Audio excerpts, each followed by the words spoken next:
Federico, muy buenas noches. Lucy Pisni lo saluda. Hola, ¿qué tal? Muy buenas noches, Lucy. ¿Cómo estás? Muy bien. Bueno, llama un poco la atención que la Federación indique que no hace falta cambiar esta ley. ¿Por qué están con esta postura? Bueno, nosotros planteamos que lo que fracasó no fue la ley, sino el Estado haciéndola cumplir, ¿no? Ajá. Como hemos conversado en diversas ocasiones, tenemos una normativa que modificó el Código Civil y Comercial de la Nación, que fue ampliamente debatida, que tardó sus años y que de alguna manera es una base para la regulación de un sector históricamente desregulado. Entonces, a partir de esa base, eh, nosotros, digamos, lo que planteamos es que equilibraba un poco la balanza hacia los inquilinos e inquilinas. Lo que pasa que después en la práctica el Estado no la pudo hacer cumplir y creo que también los sectores políticos van cediendo hacia las presiones del mercado inmobiliario que pedía la derogación o modificación de esta normativa, ¿no? Y ante esta realidad donde vemos que el Estado no la puede hacer cumplir y realmente dudamos que pueda hacerla cumplir, donde se cometen abusos permanentes, ¿no sería una solución entonces modificar algunos puntos para evitar que esos temas que no se pueden controlar se manejen directamente de otra manera?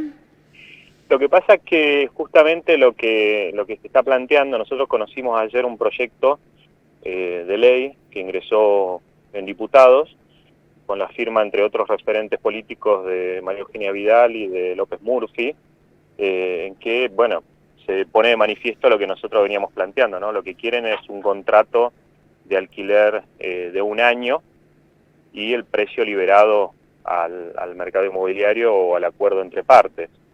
Entonces creemos que sería un retroceso, porque en vez Ujú. de mejorar esta base que tenemos y modificar algún punto de la normativa y poder seguir avanzando en la regulación de este sector, lo que se hace en realidad es ceder, porque justamente nosotros veníamos planteando que lo que no cerraba era el plazo del contrato de alquiler, que establece la nueva normativa, que es de 3 años, lo cual nosotros vimos como positivo porque da una estabilidad e impacta económicamente también, porque antes a los 2 años tenías que renovar y desembolsar 3 meses de alquiler para ingresar en otra vivienda, ¿no?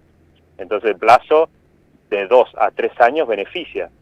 Después que haya un ajuste anual, ¿no? Y que no sea semestral como era antes, o como están planteando ahora algunos sectores, que sea mensual o trimestral, lo que plantea es que tengas un precio de alquiler por un año y después se haga un ajuste en base a un dato objetivo. Lógicamente que ese dato objetivo, eh, con la inflación y los salarios que no han acompañado, da un número alto, eso nosotros no lo negamos, ¿no?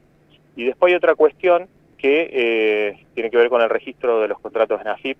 El mismo día que Massa planteó que la ley había fracasado sin hacerse cargo de que en realidad el Estado Nacional es el que debería hacerla cumplir y los estados provinciales, Ferraresi planteó también de que lo que había fracasado era el registro de contratos en AFIP, cuando en realidad también es parte del Estado Nacional y deberían garantizar que se registren los contratos, que se dé factura correspondiente y evidentemente no lo pueden controlar, ¿no?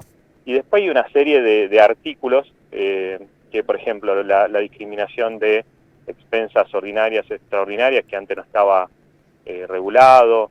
Hay un programa nacional de alquiler social también para situaciones de violencia de género, que nunca lo pusieron en marcha.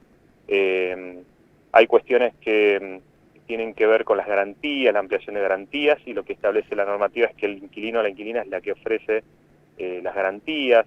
Bueno, todo esto, que fue un avance, podría ser un gran retroceso derogar la normativa, ¿no? O modificar estas cuestiones, que imagínate, Lucy, tener un contrato de alquiler por un año Claro, y que eso sí realmente es un retroceso importante. Ahora, el resto, Federico, la verdad que no se cumple absolutamente nada. Hoy las inmobiliarias te imponen las condiciones o el dueño, te piden garantías. Hay ciudades, tuve una experiencia hace poco, en Córdoba, por ejemplo, ciudad de estudiantes, te piden recibos de sueldo de 70.000 pesos, una escritura de la provincia, o sea, locuras absolutas para alquilar un departamento de 15.000 pesos. Totalmente. La forma de indexar el alquiler, la verdad que yo no sé si no es más conveniente como era antes, cada 3 meses, cuando medianamente te aumenta también un poquito el sueldo, a este aumento anual de un 50 y pico % que te destruye la economía familiar, ¿no? La verdad que hay muchos puntos que habría que revisar. Bueno, ahí con respecto a lo que planteás, en realidad hay una normativa que nadie la cumple, justamente. Lo que es Córdoba, lo que es Capital Federal es terrible.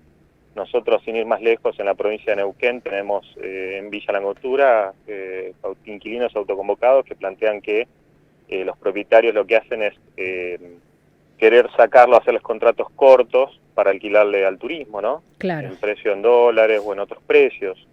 Entonces, hay una discusión a nivel planetario, una crisis con este tema a nivel planetario, donde otros países han ido tomando más medidas de fondo y nosotros apenas queremos regular algo y no lo podemos hacer, ¿no? Entonces, esto cuando son medidas de control, si el Estado realmente no regula, es un problema. Y es un sector poderoso que, como bien planteás, hace lo que quiere. Entonces, quizás el ajuste se podría rediscutir. Por ahí lo que nosotros sacamos la cuenta de lo que te impacta en los 3 años y como era antes 2 años, y realmente hay un informe incluso que se filtró del Ministerio de Hábitat que te ahorrás, viéndolo en proyección, te ahorrás un mes de alquiler. Lo que pasa es que cuando te está por llegar el aumento, lógicamente es un impacto muy fuerte, ¿no? Pero si lo medís en términos de proyección, donde un año pagás un precio único, digamos, termina impactando económicamente también en beneficio, ¿no? Lo que pasa es que a veces es difícil verlo, y yo creo que nosotros, mirá, Lucy, tanto los alimentos como en tantas actividades de rubro, se ha disparado ahí aumentos que están por encima de la inflación. En realidad el ajuste anual del contrato de alquiler ha estado un poco por debajo de la inflación, ¿no? Entonces, ¿qué creemos? Que liberando el precio va a ser como antes y va a ser peor, porque en realidad dejarlo liberado a que mensualmente o trimestralmente o semestralmente te lo aumenten, los propietarios, como no hay techo para ellos, para la rentabilidad, van a querer estar por encima de la inflación. Entonces va a ser más caótico de lo que es.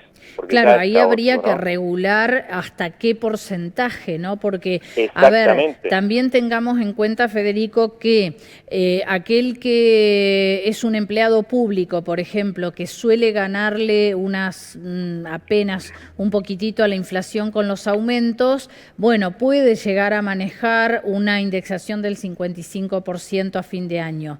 Pero el sector privado o el sector más informal, que también aumenta, que también alquila y no tiene aumentos de salario, al momento de aumentarle el costo para el año siguiente, se ve en la necesidad de dejar esa vivienda, buscar otra, tiene que desembolsar de nuevo los 3 meses o lo que le piden y vivir seguramente en un espacio más chico para que sea más barato. O sea, hay tantas cosas para tener en cuenta con el tema de los alquileres que la verdad que ya no sé, ¿no?, si la ley es buena o mala, pero en la práctica vemos que trae muchos problemas. Justamente, Lucy, nosotros lo que planteamos, es decir, si se quiere hacer una modificación de la ley, ¿por qué no la mejoramos? ¿Por qué no ponemos un tope cuando vas a renovar el contrato? Claro.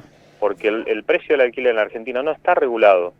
Lo que hace la ley de alquileres es regular una partecita mínima que tiene que ver con el ajuste anual. Claro, y además están sobrevaluadas las propiedades que se quieren alquilar. Totalmente. ¿Por qué? Porque en la Argentina la vivienda históricamente estuvo dolarizada. La vivienda termina siendo un negocio que no tiene que ver con un derecho fundamental y que no está regulado. Entonces, insistimos en que si no se regulara el precio del alquiler, no se regula como en otros países, y esto miremos los países europeos, que muchas veces se plantea que son serios, ¿no? Bueno, los países serios europeos tienen el precio del alquiler regulado. Los países serios europeos tienen el Estado tiene viviendas en alquiler. Entonces, de esa manera, atiende una demanda a otro precio y regula el precio del alquiler. Claro, pero los países serios tampoco tienen inflación. Entonces, Bueno, ¿cómo hacemos? A ver, ¿qué sugieren ustedes para que el Estado sea un buen órgano de control?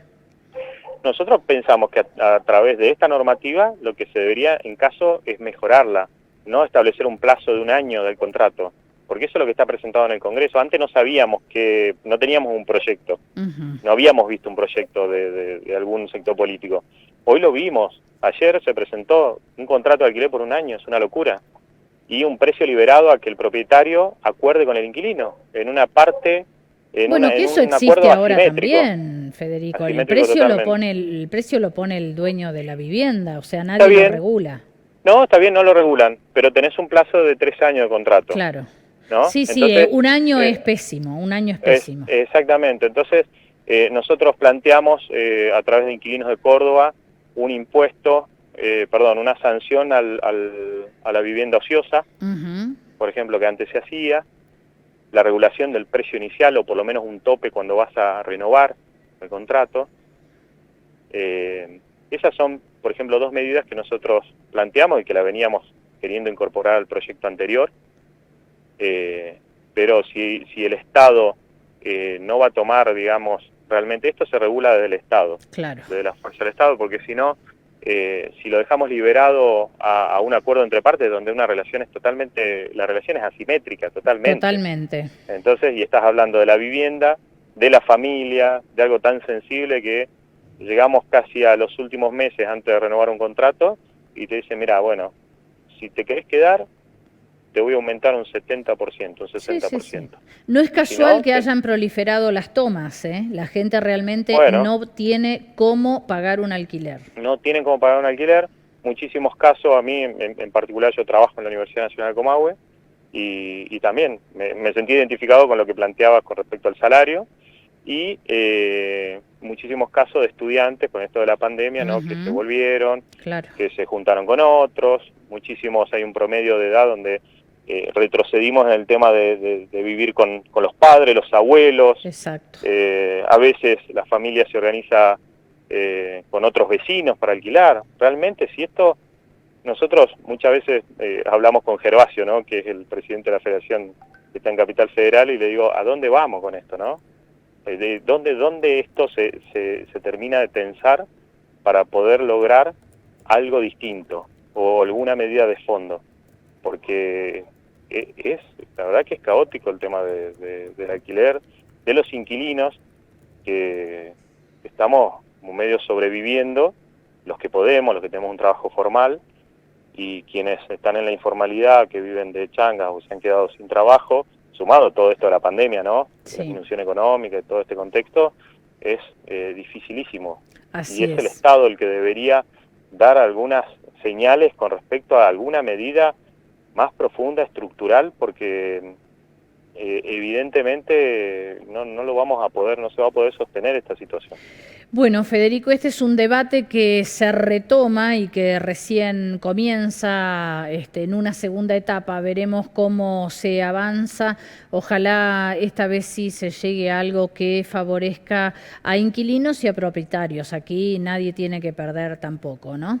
Te agradezco mucho el contacto y seguiremos charlando de este tema en más de una oportunidad, sin ninguna duda. Bueno, muchas gracias a ustedes como siempre, Lucía. Gracias, Federico.